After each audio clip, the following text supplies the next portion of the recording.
Hello football lovers, berjumpa lagi dan lagi dengan Kakak Spasi. Kali ini Kakak sudah menyiapkan berita-berita terupdate seputar dunia sepak bola untuk kalian semua. Selamat menyaksikan.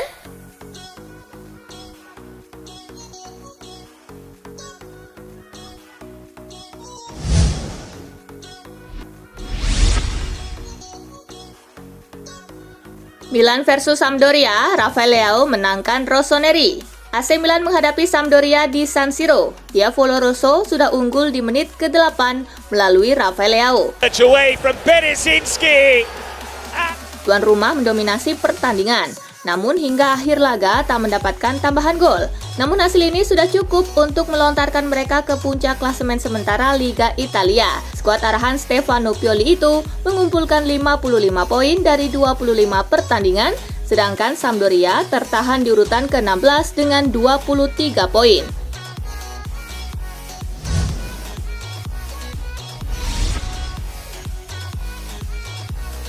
Atalanta versus Juventus, Bianconeri selamat dari kekalahan. Bermain di Gewiss Stadium, Atalanta berhasil unggul lewat tembakan spektakuler Ruslan Malinovskyi di menit ke-76. Iris Malinovskyi! Sundulan Danilo di injury time babak kedua berhasil menyelamatkan Juventus dari kekalahan. In by Dybala, the header! And Juventus... Hasil ini membuat Juventus tetap di urutan keempat klasemen sementara dengan 46 poin, sedangkan Atalanta di urutan kelima dengan 44 poin.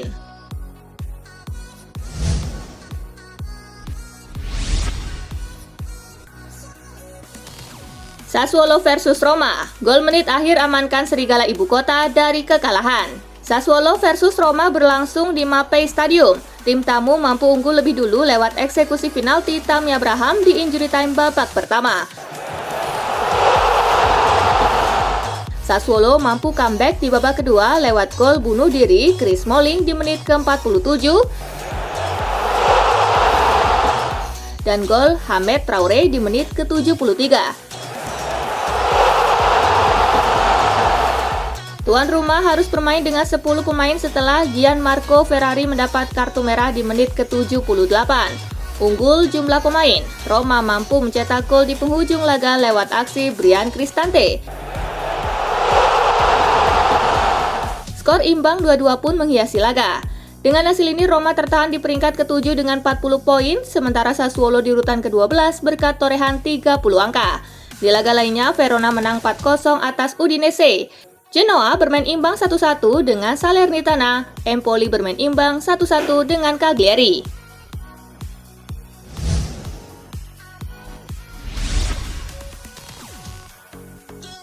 Union Berlin versus Dortmund, Reus Press di Borussen menang 3-0. Union Berlin versus Borussia Dortmund tersaji di Stadion An der Alten. Tim tamu menguasai pertandingan dan berhasil mencetak 3 gol berkat aksi Marco Reus di menit ke-18. Gol kedua Reus di menit ke-25 dan Rafael Guerreiro di menit ke-71. Raihan 3 poin bikin Dortmund memangkas jarak dengan Bayern Munich di puncak klasemen dengan 6 poin, sementara untuk Union, hasil ini bikin mereka tertahan di peringkat ke-7 dengan raihan 34 poin, dan di laga lainnya Hoffenheim menang 2-0 atas Bielefeld.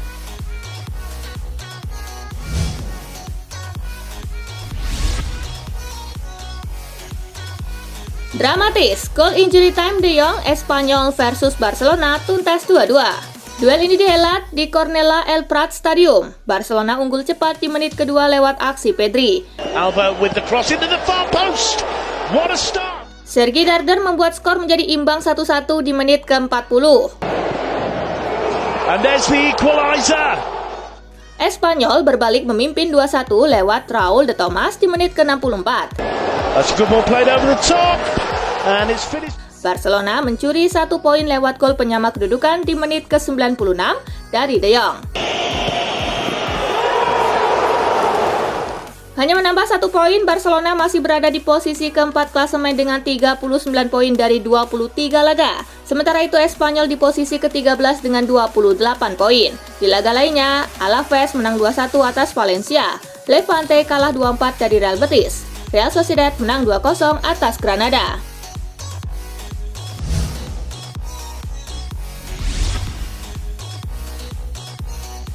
Burnley versus Liverpool, The Reds menang susah payah. Pada pertandingan pekan ke-25 yang dihelat di Turf Moor, Liverpool dibuat kerepotan. Gol Fabinho di menit ke-42 jadi pembeda nasib kedua tim. Tambahan 3 poin membuat Liverpool kukuh di posisi kedua klasemen dengan 54 poin, selisih 9 angka dari Manchester City di puncak. Sementara Burnley masih tertahan di juru kunci dengan 14 poin.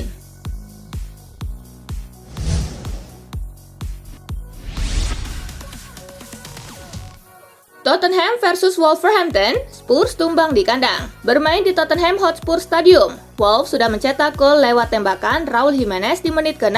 Leander Dendoncker menambah keunggulan di menit ke-18. Sempat buntu di babak pertama, Tottenham mulai mendominasi jalannya laga di babak kedua, namun gagal menghasilkan gol. 3 poin akhirnya berhasil dibawa pulang tim tamu. Hasil ini membuat Tottenham turun ke posisi 8 klasemen sementara dengan 36 poin dari 22 laga, sementara Wolves naik ke urutan ke-7 dengan 37 poin dari 23 laga. Di laga lainnya Newcastle menang 1-0 atas Aston Villa.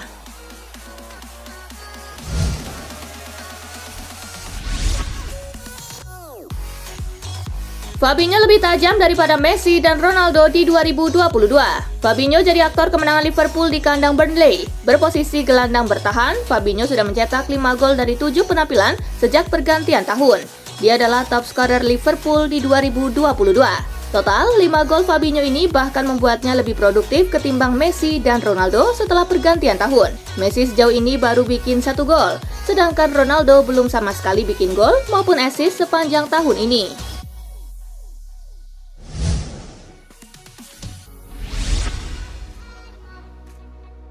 Manchester United mulai realistis soal 4 besar. Manchester United kembali memetik hasil imbang di lanjutan Liga Inggris. MU saat ini menempati posisi 5 klasemen Liga Inggris dengan 40 poin dari 24 laga. Manajer interim MU Ralf Rangnick menyadari dengan performa tim yang belum meyakinkan dan hasil-hasil yang tak maksimal, kans finish 4 besar tak terlalu besar. Ia cuma bisa berterima kasih ke supporter karena terus mendukung tim.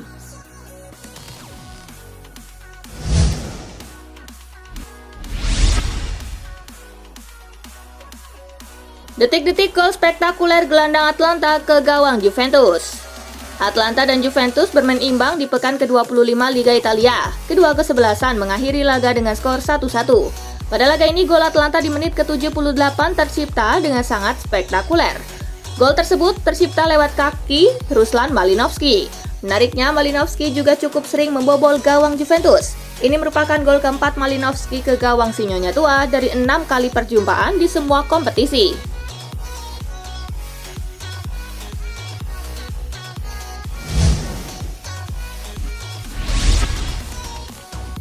Tottenham Hotspur tumbang dari Wolves, Antonio Conte toreh catatan buruk. Tottenham Hotspur tumbang melawan Wolverhampton Wanderers dengan skor 0-2. Kekalahan ini tak cuma membuat posisi Spurs turun, pelatih mereka Antonio Conte juga mencatatkan rekor yang buruk. Menurut laporan The Athletic, untuk pertama kalinya dalam 12 tahun, Conte menderita 3 kekalahan beruntun di Liga. Sebelumnya, Spurs memang tak bisa meraih kemenangan di 2 laga terakhir Liga Inggris.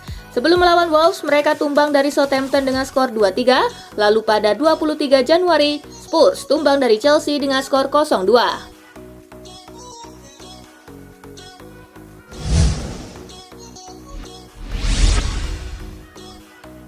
Antonio Conte menyerah kejar 4 besar Liga Premier Inggris.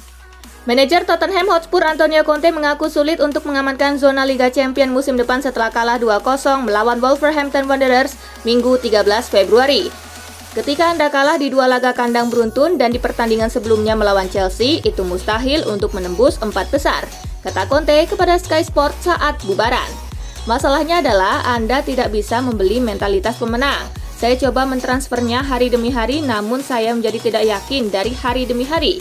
Sebagaimana ada pemain yang lebih terbuka dan mereka memahami prosesnya dengan cepat, tetapi ada pemain yang membutuhkan lebih banyak waktu untuk memahami hal ini, tambahnya.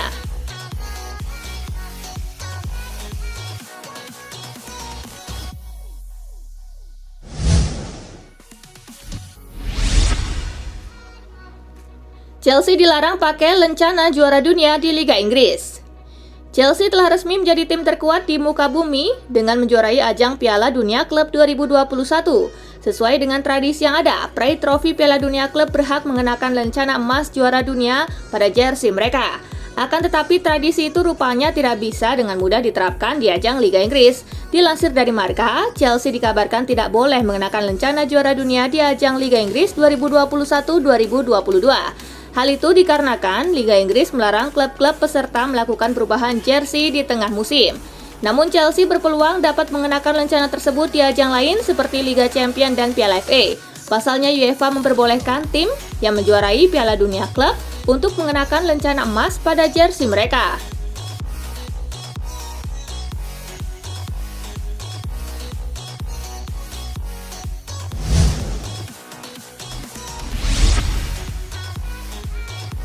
Jurgen Klopp buka suara soal masa depan Sadio Mane di Liverpool. Pelatih kepala Liverpool Jurgen Klopp baru saja angkat suara mengenai kejelasan soal masa depan winger timnas Senegal yakni Sadio Mane. Seperti diketahui, kontrak Sadio Mane saat ini di Liverpool hanya menyisakan kurang dari 1,5 musim lagi. Winger kiri berusia 29 tahun itu akan menjadi free agent per Juli 2023. Saya rasa sangat sulit bagi seorang pemain seperti Sadio untuk meningkatkan levelnya lagi, ujar Klopp dilansir dari Sportsmall. Keuntungan besar bagi pemain yang berusia di awal 30-an adalah segala sesuatu dalam karirnya tengah berjalan dengan baik. Sadio bisa memanfaatkan situasi ini untuk menjadi pemain yang lebih baik dari 2 atau 3 tahun yang lalu, lanjut Klopp.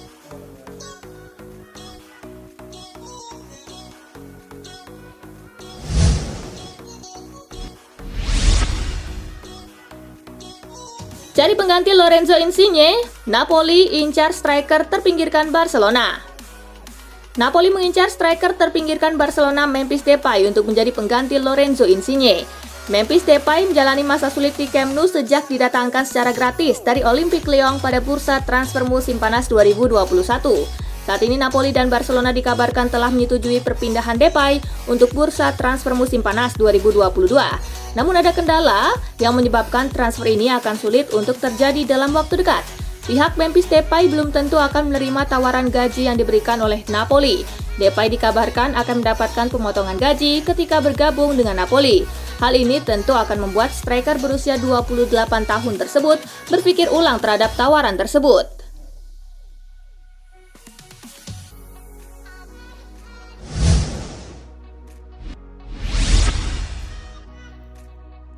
Bukan banteng, Lautaro Martinez dijuluki domba di padang rumput imbas tampil buruk. Striker Inter Milan Lautaro Martinez tampil mengecewakan dalam laga teraktual Nerazzurri. Sejumlah media Italia kembali menyoroti performa sang pemain. Apalagi ia belum lagi mencetak gol di Serie A sejak pertengahan Desember lalu. La Gazzetta dello Sport menyebut Lautaro terhindar dari penilaian sangat buruk hanya karena umpan silangnya tersebut. Serupa dengan La Gazzetta, Corriere della Sera menyoroti hal yang sama. Merasa bahwa satu-satunya hal bagus dari Lautaro adalah umpan silang yang berujung gol penyama kedudukan. Dia adalah seorang banteng di arena, tetapi kini dia terlihat seperti domba di padang rumput.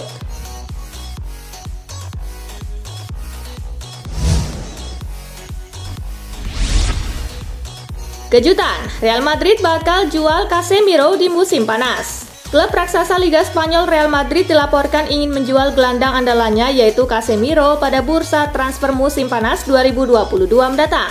El Nacional mengklaim kalau Casemiro ingin dilego oleh manajemen Real Madrid demi mendapatkan tambahan dana untuk membeli Erling Haaland. Belum lama ini, pemain berusia 29 tahun itu juga telah menandatangani kontrak baru di Los Blancos hingga 2025 mendatang. Namun manajemen siap menjualnya bila ada klub yang berani memberikan tawaran menarik.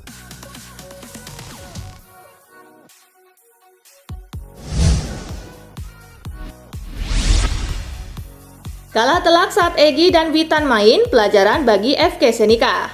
FK Senica harus mengawali putaran kedua Liga Slovakia dengan kekalahan 5 gol tanpa balas dari sang pemuncak klasemen. Keberadaan Egy Maulana Fikri dan Witan Sulaiman belum mampu menolong klub berjuluk Zahoraci itu untuk meraih poin. Pelatih FK Senica, Pavel Surs, menganggap kekalahan telak dari Slovan Bratislava tak lebih dari sebuah pembelajaran untuk masa depan yang lebih baik. Dalam pertandingan tersebut, Witan tampil penuh sejak menit awal, sementara Egy bermain selama 82 menit.